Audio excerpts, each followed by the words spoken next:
नमस्कार सभी को। तो देखिए यहाँ पर हम लोग बहुत इंपॉर्टेंट नोट्स डिस्कस करेंगे और ये जो चैप्टर है उसका नाम है हाउ फोर्सेस अफेक्ट्स मोशन। तो इससे पहले और भी चैप्टर्स के हम लोग नोट्स और एमसीक्यूज प्लेलिस्ट में लगा चुके हैं जिसको आप जाके देख सकते हैं और अपना रिवीजन अच्छे से कर सकते हैं। तो सबसे पहले तो इंट्रोडक्शन देख लेते हैं, क्या चीज़ें हैं जो इंट्रोड्यूस करेगी इस चैप्टर को। तो सबसे पहली चीज़ तो ये बताई गई है कि पुराने चैप्टर जो थे, in earlier chapters motion was described using. तो मोशन को कैसे डिस्क्राइब किया गया था, पोजीशन से, वेलोसिटी से या एक्सेलरेशन से। तो ये तीन बातें हम लोग मेनली डिस्कस किए थे जो मोशन चैप्टर था उसमें। लेकिन कुछ इंपॉर्टेंट क्वेश्चन अभी भी रिमेन बचे रहते हैं। वो क्या क्या क्वेश्चंस हैं कि जो मोशन हो रहा है वो किस वजह से हो रहा है, तो कॉज क्या है मोशन का, ये हमने मोशन चैप्टर में नहीं पढ़ा था। ठीक है, तो वो हम लोग यहाँ पर पढ़ेंगे। तो मेनली इसमें फोर्स और उसके इफेक्ट्स के बारे में पढ़ेंगे, बैलेंस्ड और अनबैलेंस्ड फोर्स देखेंगे क्या होता है, फ्रिक्शन देखेंगे क्या होता है, तीन न्यूटन के लॉज ऑफ मोशन होंगे उनको देखा जाएगा, और कुछ रियल लाइफ एप्लीकेशंस जो होंगी फोर्सेस की वो देखेंगे। तो पहले तो कंसेप्ट ऑफ फोर्स देख लेते हैं। फोर्स मतलब क्या होता है, तो पुश और पुल एक्टिंग ऑन एन ऑब्जेक्ट। तो किसी भी ऑब्जेक्ट पे पुश, पुश मतलब होता है धक्का देना, और पुल मतलब होता है किसी चीज को खींचना। तो ये क्या कहलाता है, फोर्स कहलाता है। फोर्स के इफेक्ट्स क्या क्या होते हैं, मतलब फोर्स क्या क्या कर सकता है। तो मूव अ स्टेशनरी ऑब्जेक्ट, तो स्टेशनरी मतलब कोई रुकी हुई ऑब्जेक्ट है तो उसको चला सकता है, मूवमेंट में ला सकता है। कोई ऑब्जेक्ट अगर मूव कर रही है तो उसको रोक सकता है, तो स्टॉप अ मूविंग ऑब्जेक्ट। किसी भी ऑब्जेक्ट की स्पीड को चेंज कर सकता है, डायरेक्शन को चेंज कर सकता है, और शेप को चेंज कर सकता है। ठीक है, तो ये होते हैं इफेक्ट्स किसके, फोर्स के। एग्जाम्पल अगर देखा जाए तो किकिंग अ फुटबॉल, अब फुटबॉल मान लीजिए रुकी हुई थी, इसको किक करेंगे तो फुटबॉल क्या होगी, चलने लग जाएगी। इसका मतलब मोशन में आ गई। किकिंग बैट हिटिंग बॉल, मतलब क्रिकेट बैट जो है वो जब बॉल को हिट करता है तो जैसे बॉल इस डायरेक्शन में आ रही थी बैट पे हिट करेगी, फिर बैट से इस डायरेक्शन, मतलब डायरेक्शन देखिए चेंज हो गई, तो डायरेक्शन क्या हो रही है इस केस में, चेंज हो रही है। स्क्वीजिंग लेमन, अब आपने देखा होगा नींबू दबाते हैं तो नींबू में से रस निकलता है, तो मेनली लेमन का जो है वो शेप भी चेंज हो रहा होता है। तो फोर्स की वजह से ये सारी चीजें होती हैं।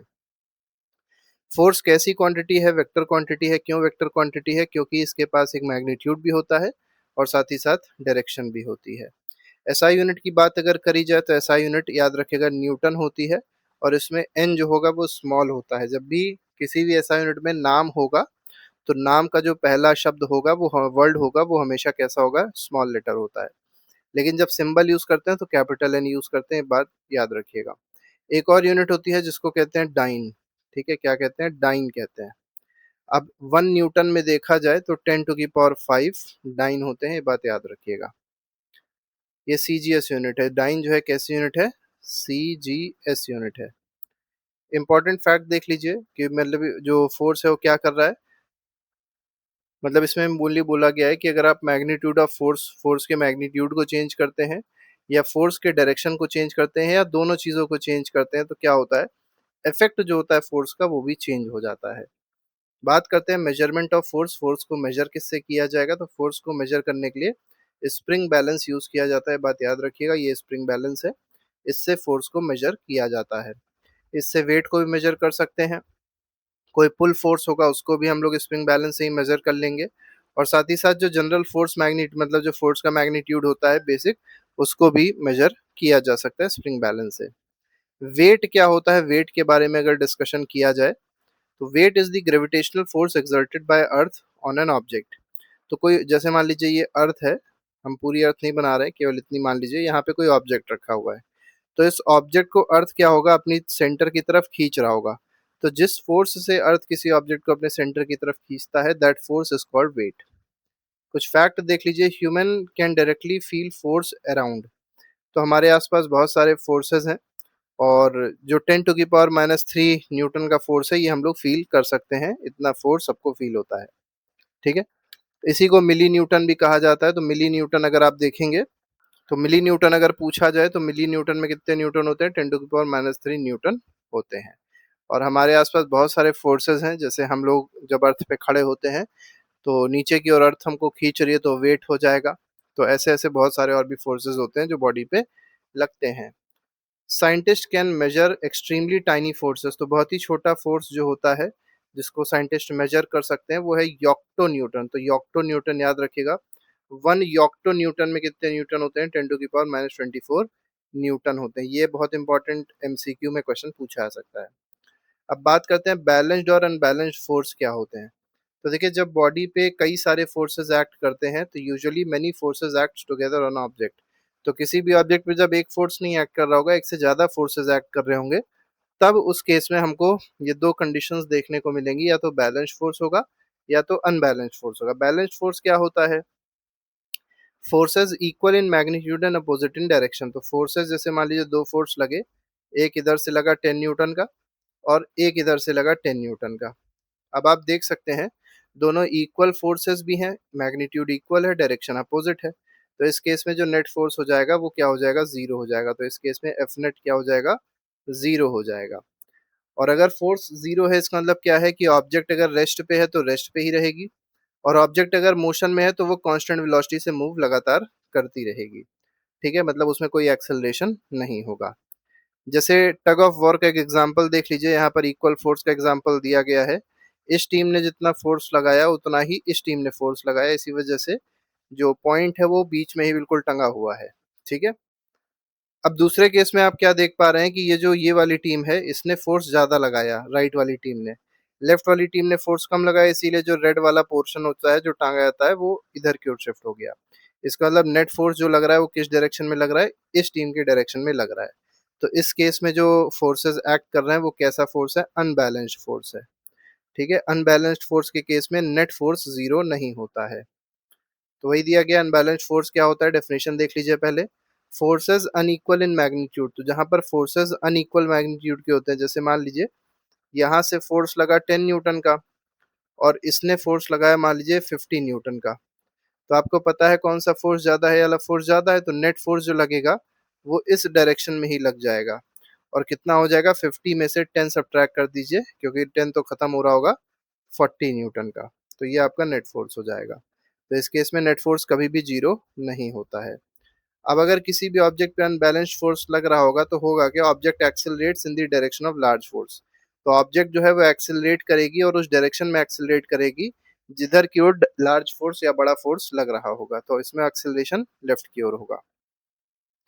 नेट फोर्स देख लेते हैं। अगर सेम डायरेक्शन में ऑब्जेक्ट्स, मतलब सेम डायरेक्शन में फोर्स लग रहा होता है, जैसे मान लीजिए ये है, इधर F1 लग रहा था, इधर F2 लग रहा था, दोनों सेम डायरेक्शन है, तो सीधे सीधे F1 प्लस F2 फोर्स हो जाएगा नेट। ठीक है, एग्जाम्पल आपको दिया ही हुआ है। अपोजिट फोर्स है, अपोजिट फोर्स में यहाँ देख लीजिए, जैसे इधर से 10 लगा, इधर से 6 लगा, डायरेक्शन आप देख सकते हैं दोनों का उल्टा है। तो इधर से 10 है, इधर से 6 है, इसका मतलब सब्ट्रैक्ट हो जाएगा, तो 10 माइनस 6 मतलब 4 न्यूटन हो जाएगा, और डायरेक्शन क्या हो जाएगी? इस डायरेक्शन में लगेगा। ठीक है, ये हो गया आपका। अब कुछ इंपॉर्टेंट कॉन्सेप्ट्स देख लेते हैं। मल्टीपल फोर्सेज में act on object but motion depends on net force. देखिए, किसी भी ऑब्जेक्ट पे कई सारे फोर्सेज लग सकते हैं, लेकिन जो मोशन होगा वो किस पे डिपेंड करेगा? नेट फोर्स पे हमेशा मोशन डिपेंड करता है बॉडी का। Forces eight angles. अब देखिए, कोई भी बॉडी पे फोर्स एंगल पे भी लग सकता है। मान लीजिए ये फोर्स लग रहा है, ये किसी एक्स 30 डिग्री या 40 डिग्री मान लीजिए एंगल पे लग रहा होगा। अभी जो एंगल में फोर्स लगता है, इसके दो कंपोनेंट्स फिर किए जाते हैं, हॉरिजॉन्टल और वर्टिकल। ये अभी नहीं, ये हम लोग हायर क्लासेस में 11th में जाके ये सब चीजें पढ़ेंगे, तो अभी इस पे ज्यादा चर्चा नहीं करनी है। रोटेशनल इफेक्ट ऑफ फोर्स क्या होता है, इसको भी देख लेते हैं। देखिए, इक्वल और अपोजिट फोर्स लग रहे होंगे तो ये क्या कर सकते हैं? ऑब्जेक्ट को रोटेट भी कर सकते हैं। और यहाँ पे ऐसे साइकिल का फोर्स है, वहां पर आप देख सकते हैं इक्वल फोर्स लग रहा था, जैसे या लिहाज से हमने फोर्स ऊपर की ओर लगाया या लिहाज से फोर्स नीचे की ओर लगाया। लेकिन जो लाइन ऑफ एक्शन थी, जैसे मान लीजिए ऑब्जेक्ट है, एक फोर्स यहाँ लगाया गया, दूसरा फोर्स यहाँ लगाया गया, तो आप देख सकते हैं दोनों जो लाइन ऑफ एक्शन है वो अलग अलग है। इसकी लाइन ऑफ एक्शन ये है, इसकी लाइन ऑफ एक्शन ये है। तो जब लाइन ऑफ एक्शन अलग अलग होती है और इक्वल अपोजिट फोर्स होते हैं तो एक कपल क्रिएट होता है। क्या क्रिएट होता है? कपल या टॉर्क क्रिएट होता है, जिससे वो मतलब ऑब्जेक्ट रोटेट कर जाता है। ठीक है, घूम जाता है। जैसे टर्निंग अ टैप, आप टैप को घुमाते हैं तब भी ये फोर्स लगता है, रोटेशनल इफेक्ट देखने को मिलेगा। और यहाँ पर जो हैंडल बार है उसको टर्न कर रहे हैं तो वहां पर भी सेम रोटेशनल इफेक्ट देखने को मिलता है। बात करते हैं फोर्स ऑफ फ्रिक्शन की। तो फ्रिक्शन क्या होता है? Force opposing relative motion between the surfaces. अब देखिए, सरफेस के बीच में, जैसे मान लीजिए आप इधर इसको धक्का दे रही थी ये लड़की, तो क्या होगा? नेट फोर्स तो उधर की ओर एक्ट कर रहा है, लेकिन ये जो नीचे सरफेस है, जो नीचे वाला सरफेस है इस बक्से का, वो ग्राउंड के साथ रगड़ रहा होगा और वो इसको रोकने की कोशिश कर रहा होगा, मतलब वो फोर्स इस तरफ एक्ट कर रहा होगा, तो यही फोर्स कहलाता है फ्रिक्शन फोर्स। ठीक है, तो ये क्या करता है, अपोज करता है रिलेटिव मोशन को। रिलेटिव मोशन को अपोज करने वाला फोर्स क्या है, फ्रिक्शन है। Why objects do not move immediately. अब कोई भी ऑब्जेक्ट है, हल थोड़ा सा धक्का देंगे तो तुरंत मूव नहीं करने लग जाएगा, धक्का थोड़ा ज्यादा तेज देना पड़ता है, वो डिपेंड करता है ऑब्जेक्ट कितना बड़ा है, कितना उसका मास है। Because friction acts opposite to applied force. तो ये अगर अब पूछा जाए कि ऑब्जेक्ट जो है वो तुरंत क्यों नहीं मूव करने लग जाता है, क्योंकि जब आप धक्का देते हैं तो एक opposite force, friction force, opposite direction में एक्ट करता है जो इसको रोकता है। ठीक है, ऑब्जेक्ट तभी मूव करेगा जब आपने जो अप्लाइड फोर्स लगाया, जो आप फोर्स लगा रहे हैं, वो इस फ्रिक्शन फोर्स से क्या होना चाहिए, ज्यादा होना चाहिए। बात याद रखिएगा। अगर मान लीजिए दोनों बराबर हो जाते कि आपने जो अप्लाई किया और फ्रिक्शन फोर्स है दोनों बराबर हो गए, तो भी ऑब्जेक्ट मूव नहीं करने का होगा, मूव नहीं करेगा, वो बस स्टार्ट होने वाला होगा मूवमेंट के लिए। बात याद रखिएगा। Forces acting on a box, जैसे मान लीजिए कोई बॉक्स है वो ग्राउंड पे रखा हुआ है, तो एक तो वेट नीचे एक्ट कर रहा होगा, उस वेट को कहा जाता है ग्रेविटेशनल फोर्स। अब क्या है, एक्शन रिएक्शन लॉ के हिसाब से ये जो ग्राउंड है ये इस बॉक्स पे फोर्स लगा रहा होगा ऊपर की ओर। ठीक है, तो ग्राउंड पे फोर्स लगा नीचे, तो ग्राउंड ने बॉक्स पे फोर्स लगाया ऊपर, इसको कहते हैं नॉर्मल फोर्स, और ये हमेशा सरफेस के परपेंडिकुलर होता है, मतलब 90 डिग्री पे होता है। अब आपने मान लीजिए फोर्स इस बॉक्से को आगे की ओर धक्का दिया, तो आगे की ओर अप्लाइड फोर्स लग रहा होता, लेकिन इसके अपोजिट डायरेक्शन में क्या लग रहा होगा, फ्रिक्शन फोर्स लग रहा होगा। तो ये सारी डायरेक्शन आपको पता होनी चाहिए। बात करते हैं नॉर्मल फोर्स होता क्या है। Force exerted by surface perpendicular to the surface. देखिए कौन लगा रहा था इसको, अगर आप ध्यान से देखें तो ये वाला जो नॉर्मल फोर्स है ये कौन लगा रहा है, तो नॉर्मल फोर्स जो है ये नीचे जो सरफेस है ये लगा रहा है, और किस पे लगा रहा है, इस बॉक्स पे लगा रहा है। ठीक है, और किस डायरेक्शन में लगा रहा है, परपेंडिकुलर टू सरफेस, तो सरफेस के परपेंडिकुलर लगता है फोर्स। ठीक है, नॉर्मल फोर्स हमेशा ऊपर की डायरेक्शन में लगेगा, और ये मेनली क्या करता है, वेट को बैलेंस कर लेता है। एयर फ्रिक्शन की बात करी जाए तो आपको पता होगा हमारे आसपास एयर भी है। जब आप चलते हैं तो हवा आपको दूसरी अपोजिट डायरेक्शन में पुश करती है, तो उसको एयर रेजिस्टेंस कह सकते हैं, या तो एयर फ्रिक्शन भी कहा जा सकता है। तो air also exert friction which is called air resistance और एयर फ्रिक्शन। ये बहुत ही छोटा होता है, इसलिए इसको ज्यादातर केस में क्या कर दिया जाता है, निग्लेक्ट कर दिया जाता है। अगले में कहा गया इंपॉर्टेंट ऑब्जर्वेशन देख लीजिए, if you stop pushing object slows down finally stops. देखिए अगर मान लीजिए कोई बॉल है, बॉल आपने इसको इस सरफेस पे फेंका, ये बॉल थोड़ी दूर तक जाती रहेगी, जाती रहेगी, जाती रहेगी, और इसकी स्पीड क्या है, धीरे धीरे करके कम होती रहेगी, और फाइनली ये क्या हो जाएगी, बॉल एक पॉइंट पे आके रुक जाएगी। तो ये जो रुक रही है किसकी वजह से रुक रही है, ये फ्रिक्शन, जो सरफेस और इस बॉल के बीच में फ्रिक्शन लग रहा था उसकी वजह से रुक रही है, और कुछ ना कुछ एयर रेजिस्टेंस भी होता है जिसकी वजह से बॉल रुक जाती है। तो friction continues acting opposite to motion, इसकी वजह से बॉल रुक जाती है।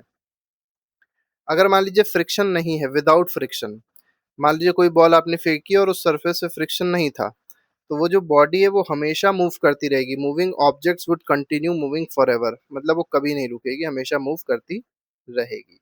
लेकिन ऐसी कोई कंडीशन एग्जिस्ट नहीं कर सकती है अर्थ पे, ये आइडियल कंडीशन है। This idea led to Newton's first law of motion, और इसी वजह से एक आइडिया है जिसको कहते हैं न्यूटन का फर्स्ट लॉ ऑफ मोशन। तो पहले तो रबर और कॉइन का ये एक्सपेरिमेंट देख लेते हैं। इसमें देखिए क्या कहा गया है।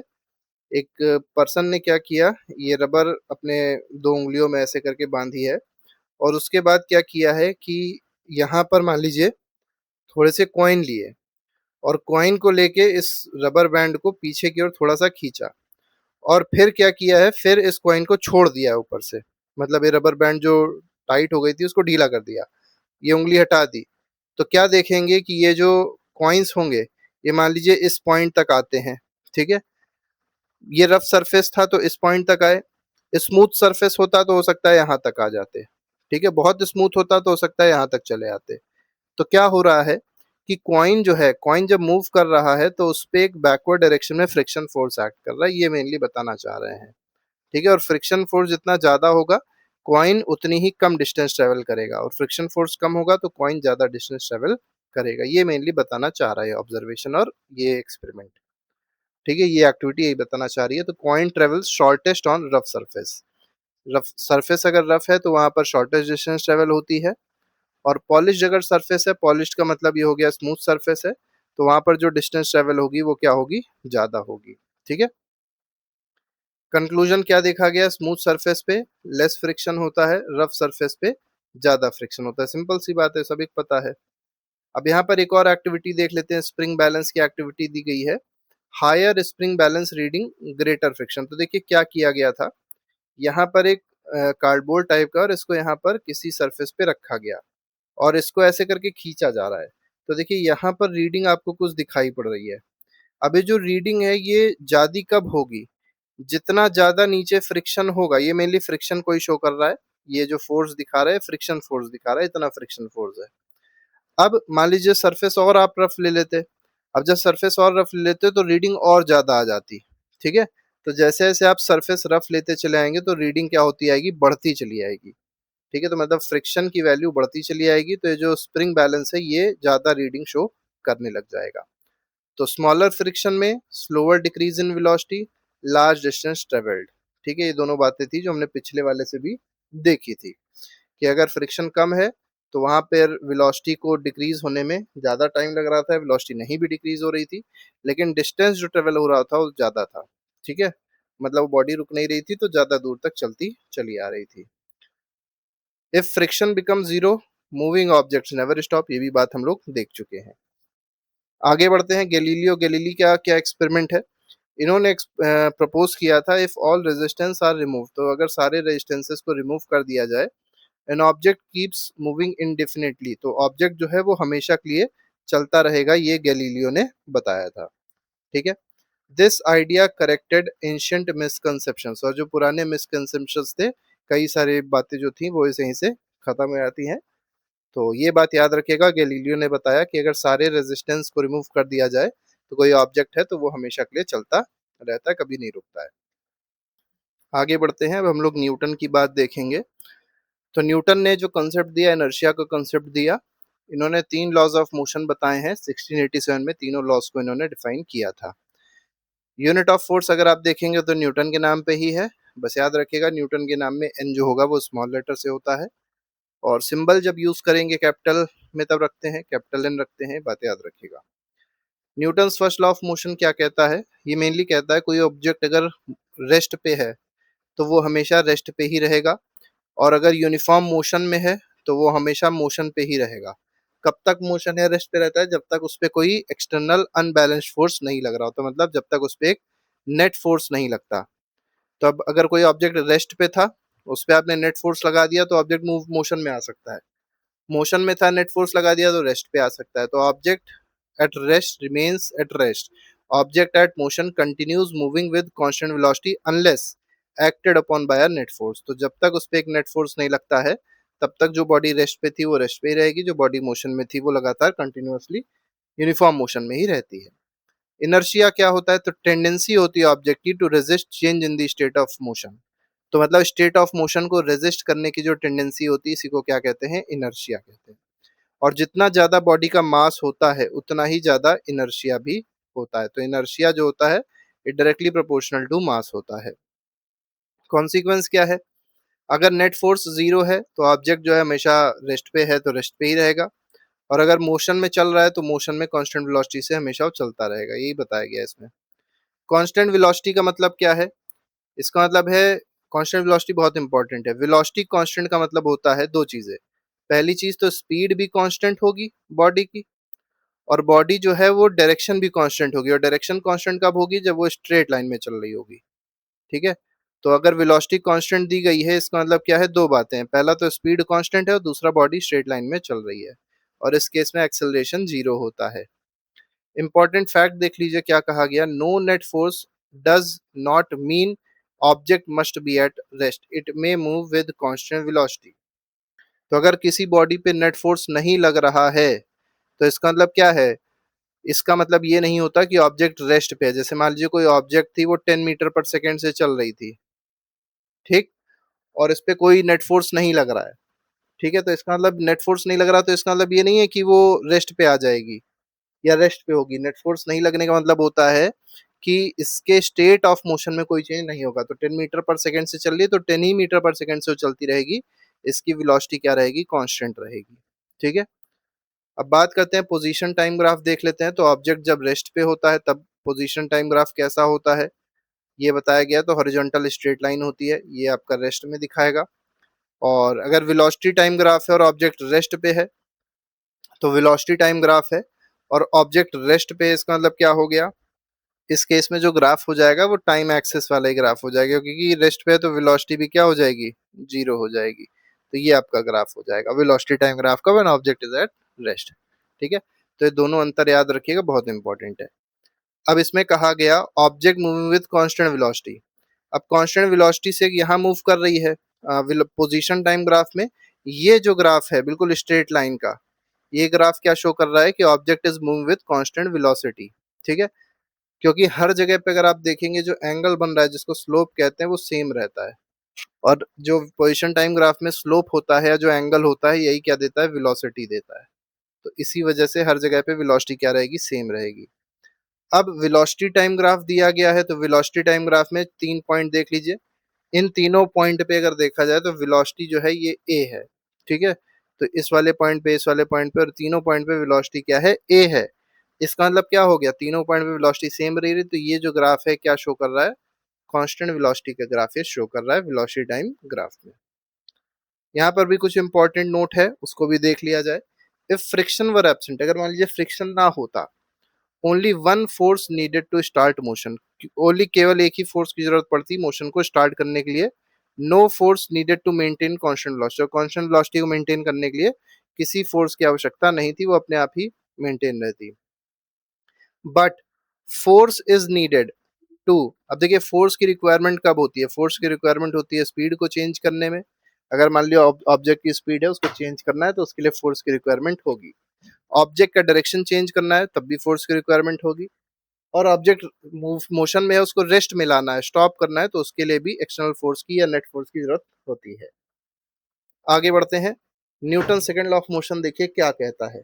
Newton second law of motion कहता है force is directly proportional to, force या नेट एक्सटर्नल या नेट फोर्स जो होता है इज डायरेक्टली प्रोपोर्शनल टू, ठीक, directly proportional to rate of change of momentum. ये डेफिनेशन नहीं है, ये डेफिनेशन दी नहीं है, लेकिन हमने यहाँ बता दिया आपको। ये हो जाएगी आपकी सेकंड लॉ ऑफ मोशन की डेफिनेशन। और यहीं से हमको फॉर्मूला क्या मिलता है, force is equal to M A formula मिलता है। तो न्यूटन्स फर्स्ट लॉ ने क्या बताया, what happens when net force is equal to zero. इसने बताया कि अगर नेट फोर्स जीरो है तब क्या होगा। तो आपने देखा बॉडी रेस्ट पे है तो रेस्ट पे ही रहेगी, मोशन में तो मोशन में ही रहेगी। सेकेंड लॉ क्या बताता है कि जब नेट फोर्स जीरो नहीं होगा तब क्या होगा। तो पहले ने क्या बताया कि जब नेट फोर्स जीरो होगा तब क्या होगा। दूसरा क्या बता रहा है लॉ कि जब नेट फोर्स जीरो नहीं होगा तब क्या होगा, तब उस केस में बॉडी जो है मोशन, मतलब उसकी बॉडी के स्टेट में चेंज, जो स्टेट ऑफ मोशन होता है बॉडी का वो चेंज हो जाएगा। मतलब वो बॉडी अगर मोशन में है तो रेस्ट में आ सकती है, रेस्ट में तो मोशन में जा सकती है। फोर्स के इफेक्ट्स क्या क्या होते हैं, तो एक्सेलरेशन प्रोड्यूस करेगा, और जितना ज्यादा फोर्स होगा उतना ही ज्यादा एक्सेलरेशन भी होता है। ठीक है। तो आपने यहाँ पर देखा कि फॉर सेम मास, अगर मान लीजिए मास सेम है तो एक्सेलरेशन डायरेक्टली प्रोपोर्शनल किसके होता है, फोर्स के। तो मतलब जैसे आप फोर्स ज्यादा लगाएंगे और तो एक्सेलरेशन भी आपको ज्यादा देखने को मिलेगा बॉडी का। ठीक है। तो acceleration directly proportional to force. Effect of mass आप देख लीजिए, मान लीजिए फोर्स दोनों बॉडी पे सेम लग रहा था। ठीक है। दो बॉडीज हैं और दोनों बॉडीज पे जो फोर्स था वो सेम लग रहा था, इस पे भी एफ लग रहा है, इस पे भी एफ लग रहा है। अब आपसे पूछा जाए किस बॉडी का एक्सेलरेशन ज्यादा होगा, तो फोर्स सेम है तो acceleration inversely proportional to mass. क्यों, क्योंकि F is equal to M A होता है। फोर्स अगर सेम कर दिया तो M directly proportional to one upon A हो जाएगा। मतलब acceleration is inversely proportional to mass. तो इस केस में जब मास कम होगा वहां पर एक्सेलरेशन ज्यादा होगा, यहाँ पर एक्सेलरेशन कम होगा। ठीक है। तो larger mass smaller acceleration. Second law of motion क्या कहता है, स्टेटमेंट देख लीजिए। Acceleration produced is directly proportional to net force inversely proportional to mass. ठीक है। मतलब क्या है कि जो एक्सेलरेशन प्रोड्यूस हुआ वो डायरेक्टली प्रोपोर्शनल किसके था, फोर्स के, और एक्सेलरेशन जो प्रोड्यूस हुआ इनवर्सली प्रोपोर्शनल किसके था, मास के। तो ये बात किसमें बताई गई है, सेकेंड लॉ ऑफ मोशन में बताई गई है। ठीक है। और यहीं से फॉर्मूला मिला किस चीज का, F is equal to M A का। ये बात याद रखेगा जो एक्सेलरेशन होता है वो हमेशा किस डायरेक्शन में होता है, in the direction of net force होता है, मतलब जिधर नेट फोर्स लगता है उसी डायरेक्शन में आपका एक्सेलरेशन होगा। SI unit of 1 Newton. अब 1 न्यूटन की डेफिनेशन अगर जाननी है तो बहुत आसान है। जैसे मान लीजिए फोर्स का फॉर्मूला था ma, तो फोर्स 1 न्यूटन कब हो जाएगा? जब मास 1 kg होगा और acceleration 1 metre per second square होगा। इसका मतलब 1 kg बॉडी है, 1 kg की बॉडी है और उसको 1 मीटर पर सेकेंड स्क्वायर से एक्सेलरेट कराया गया, तो जो फोर्स लगा एक्सेलरेट कराने में, that force is called 1 Newton. ठीक है, तो 1 kg मास को 1 मीटर पर सेकेंड स्क्वायर से एक्सेलरेट कराने के लिए जो फोर्स लगता है, that force is called 1 Newton. आगे बढ़ते हैं। ग्रेविटेशनल फोर्स अगर पूछा जाएगा तो ये ग्रेविटेशनल फोर्स कुछ और नहीं है, वेट है। तो जिस फोर्स से अर्थ किसी बॉडी को अपनी तरफ खींचता है, अपने सेंटर की तरफ खींचता है, उस फोर्स को क्या कहते हैं? ग्रेविटेशनल फोर्स कहते हैं। जैसे मान लीजिए बॉडी का मास m है और g acceleration due to gravity है, तो जो फोर्स हो जाएगा वो F is equal to mg हो जाएगा। यहाँ पर g की value 9.8 metre per second square होती है, लेकिन अप्रोक्सीमेशन जब देखते हैं तो इसको 10 भी कभी कभी ले लिया जाता है। Acceleration due to gravity does not depend on mass. किसके मास पे नहीं डिपेंड करता है? तो मास ऑफ बॉडी पे नहीं डिपेंड करता है। ठीक है, मास ऑफ अर्थ पे डिपेंड करता है। किस पे डिपेंड करता है? Depends on mass of earth. तो अर्थ के मास पे डिपेंड करता है, लेकिन बॉडी के मास पे डिपेंड नहीं करेगा। ठीक है, आगे बढ़ते हैं। मोमेंटम क्या होता है? तो मोमेंटम का मतलब होता है product of mass and velocity. तो मास और वेलोसिटी को मल्टीप्लाई कर दीजिए, आपको क्या मिल जाएगा? मोमेंटम मिल जाएगा। मोमेंटम वेक्टर क्वांटिटी है, क्योंकि मोमेंटम की डायरेक्शन वही डायरेक्शन होती है जिधर वेलोसिटी की डायरेक्शन होती है। बात याद रखिएगा, कैसी क्वांटिटी हो गई है? वेक्टर क्वांटिटी हो गई। इसमें डायरेक्शन भी होता है और मैग्नीट्यूड भी होता है। Complete form of second law, force is proportional to the rate of change of momentum. ये आपका फाइनल लॉ है, सेकेंड लॉ। ये मेन स्टेटमेंट है सेकेंड लॉ का, कि जो फोर्स होता है वो प्रोपोर्शनल होता है किसके? Rate of change of momentum के। और यहीं से फॉर्मूला क्या मिला था? F is equal to ma मिला था। रियल लाइफ एप्लीकेशंस देख लेते हैं कुछ इंपॉर्टेंट, जैसे कैचिंग क्रिकेट बॉल। जब आपने देखा होगा कोई पर्सन बॉल कैच कर रहा होता है तो अपना हाथ थोड़ा सा पीछे लेके आता है। क्यों पीछे लेके आ रहा है? क्योंकि वो मेनली क्या कर रहा है? टाइम को इंक्रीज कर रहा है। टाइम को इंक्रीज करेगा तो क्या हो जाएगा? एक्सेलरेशन रिड्यूस हो जाएगा, और एक्सेलरेशन रिड्यूस हो जाएगा तो फोर्स भी कम हो जाएगा, इंजरी नहीं होगी।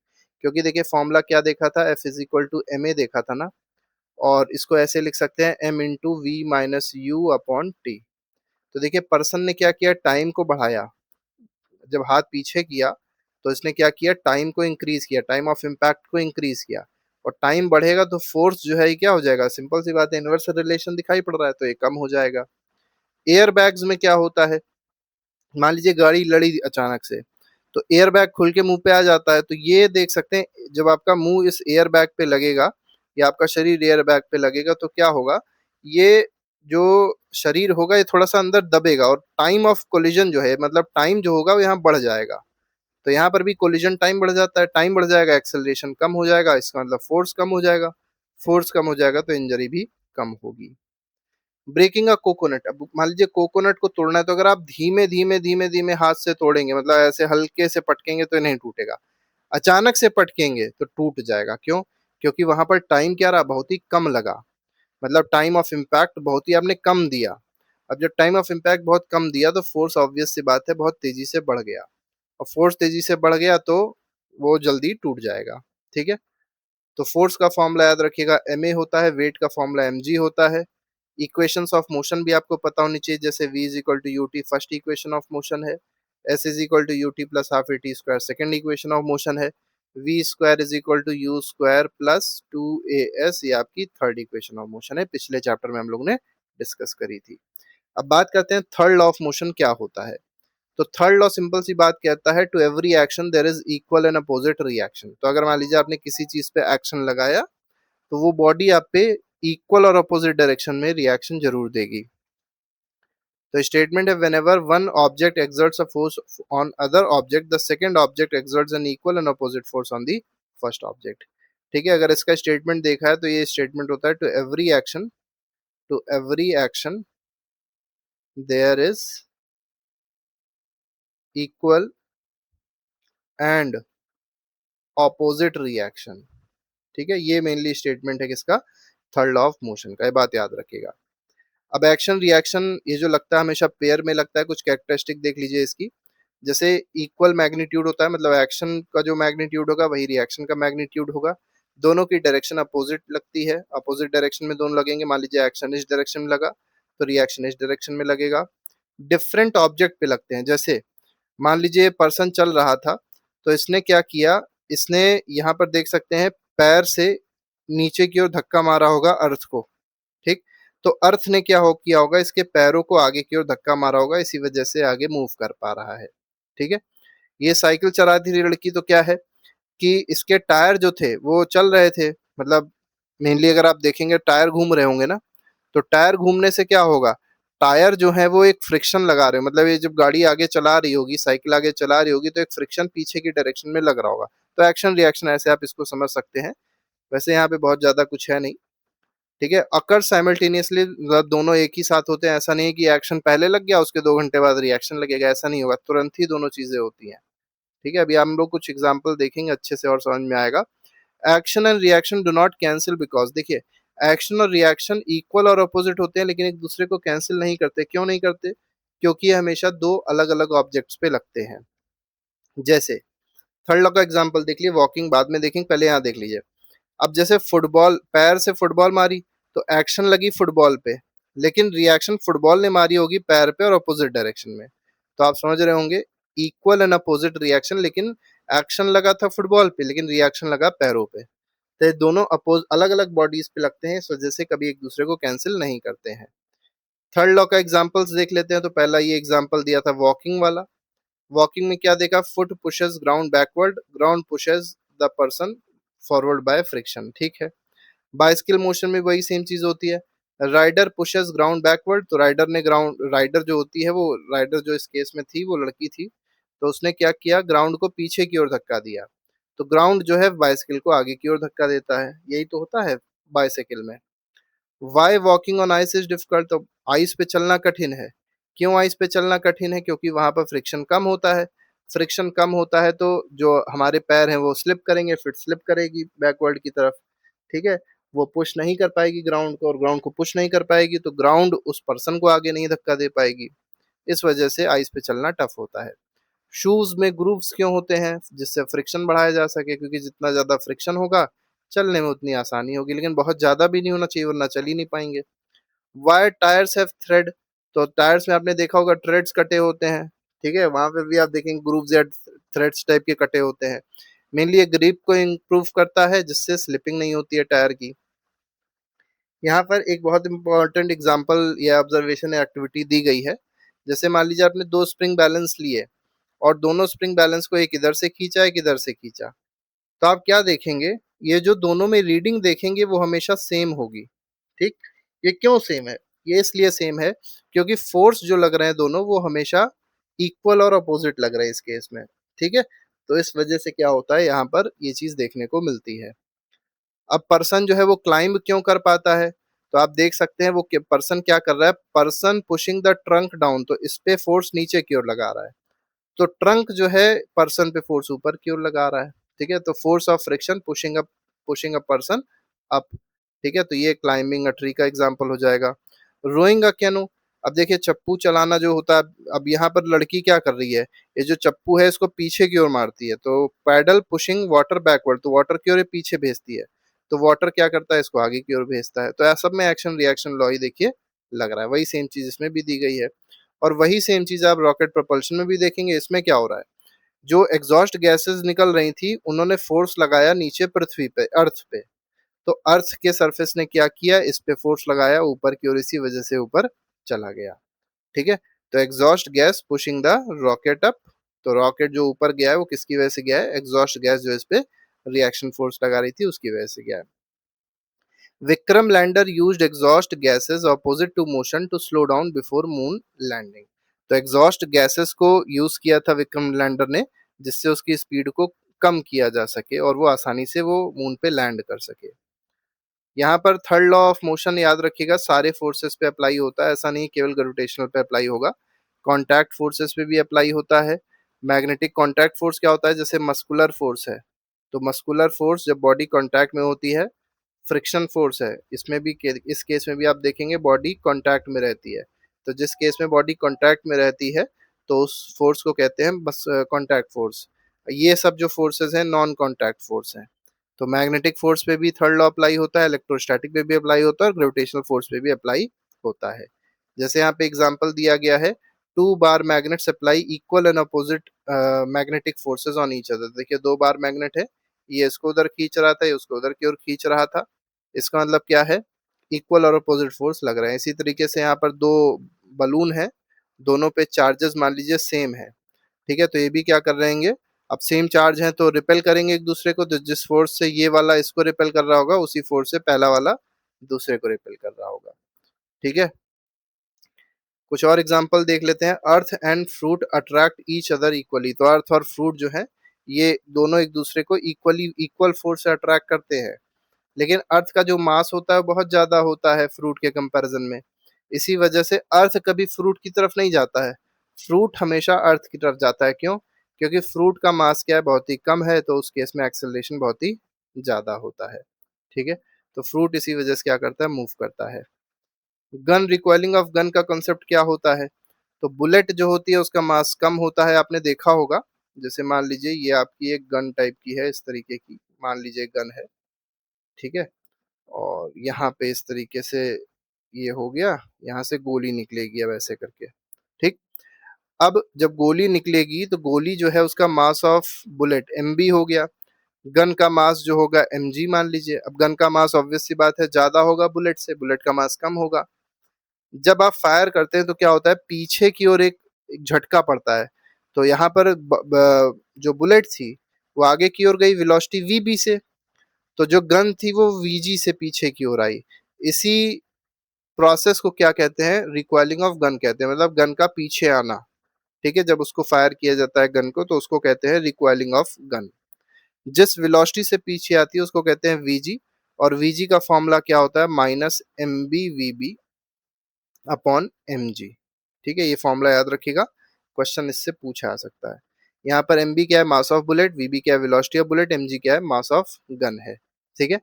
वेरी लार्ज एक्सेलरेशन यहाँ पर देखने को मिलता है बुलेट में, लेकिन गन में क्या है, मास बहुत ज्यादा होता है, तो यहाँ पर रिकॉइल एक्सेलरेशन बहुत ही कम होता है, ठीक है। ये बात याद रखिए। वेरी इंपॉर्टेंट नोट एक और देख लेते हैं, equal force do not always produce equal acceleration because mass में डिफर। तो अभी हम आपको बता ही चुके थे कि मास जो है, मान लीजिए फोर्स अगर सेम है तो आपको पता है acceleration inversely proportional to mass होता है। तो एक्सेलरेशन उस बॉडी का ज्यादा होगा जहां पर मास कम होगा। अब ये एक आखिरी टॉपिक दिया गया है, इसमें भी कुछ चीजें हैं। जैसे मान लीजिए हमारे पास सिस्टम ऑफ ऑब्जेक्ट्स हैं, यहाँ पर दो बॉक्सेस थे, एक का मास m1 मान लीजिए, दूसरे का मास m2 मान लीजिए। आप फोर्स F से इसको खींच रहे थे, तो क्या हो जाएगा, एक्सेलरेशन जो पूरे सिस्टम का मिलेगा वो हो जाएगा F अपॉन, दोनों को जोड़ के देख लीजिए m1 प्लस m2, ये हो जाएगा। ये बात याद रखिए, ठीक है। इंटरनल फोर्स क्या होता है, forces between objects inside the system. अब ये जो टेंशन फोर्स जैसे यहाँ पे लग रहा था ना, तो ये इंटरनल फोर्स है, इसको ऑफन क्या कर दिया था, इसको अभी हम लोग कंसीडर नहीं करते हैं, ठीक है, इस केस में फिलहाल। एक्सटर्नल फोर्स क्या होता है, force acting from outside the system. तो सिस्टम के बाहर से जो फोर्स एक्ट करता है उसको एक्सटर्नल फोर्स कहा जाता है। जैसे ये जो हमने फोर्स लगाया बाहर से लग रहा था, पुलिंग फोर्स था, ठीक है, तो ये एक्सटर्नल फोर्स हुआ। Advantage of system approach, system को देखने से होता क्या है, सिस्टम जब हम लोग बहुत सारे मासेस को एक सिस्टम बना देते हैं तो उससे हमारा कैलकुलेशन ईजियर हो जाता है। यही देखिए फॉर्मूला हम आपको बताए थे। कुछ इंपॉर्टेंट यहाँ पर वन लाइनर्स दिए गए हैं, जैसे फोर्स वेक्टर क्वांटिटी है, मोशन किस पे डिपेंड करता है, नेट फोर्स पे डिपेंड करता है, फ्रिक्शन अपोज करता है मोशन को, balanced force zero acceleration produce करेगा, अनबैलेंस्ड फोर्स एक्सेलरेशन प्रोड्यूस करेगा। Inertia is resistance to change in motion, पता ही होगा आपको। नो नेट फोर्स है तो कांस्टेंट वेलोसिटी बॉडी चलेगी। इसके बाद force is directly proportional to acceleration, force is inversely proportional to mass. यहाँ force is inversely proportional to mass नहीं होना चाहिए, acceleration is inversely proportional to mass होना चाहिए, ठीक है। क्योंकि हमको पता है एक्सेलरेशन जो होता है वो मास के इनवर्सली प्रोपोर्शनल होता है, और ये भी कंडीशन क्या है, फोर्स जब कांस्टेंट होगा बॉडीज पे तब ये चीज फॉलो होगी, ठीक है। Action and reaction, act on different objects, ये भी पता है हमको। फ्रिक्शन हेल्प करता है वॉक करने में, बात याद रखिएगा। Rockets work on Newton's third law of motion, equal forces में प्रोड्यूस डिफरेंट एक्सेलरेशन, बिल्कुल सही बात है, क्योंकि जिसका मास ज्यादा होता है उस केस में एक्सेलरेशन कम होता है। जिसका मास कम होगा उस केस में उसमें एक्सेलरेशन क्या होगी, ज़्यादा होगी। तो इस तरीके से पूरे नोट्स थे जो हम लोग ने डिस्कस किए। इसके अलावा अगर आपको कोई और चैप्टर के नोट्स या एमसीक्यूज़ देखने हैं, तो प्लेलिस्ट में लगे हैं, उसको आप जाके देख सकते हो, अपना रिविज़न अच्छे से कर सकते हैं। अभी के लिए फिलहाल नहीं, thank you very much, good bye, जय हिंद।